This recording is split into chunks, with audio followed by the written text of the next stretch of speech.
Hello, traders. FX Pip Collector here. Today is Wednesday, October 22nd. This is my analysis for the US dollar index, and we're on the daily time frame.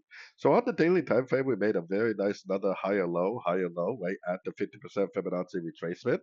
I think it's more likely this is at least going to go up and make a double top, and I actually think there's a good chance it might even go up and take this high, and maybe even go up and take this high. I think there's a good chance we could end up at one of these higher Fibonacci extension levels, especially looking at the weekly time frame makes me think that we need to make a bigger move to the upside before we make the bigger move to the downside. So definitely still bullish on the dollar.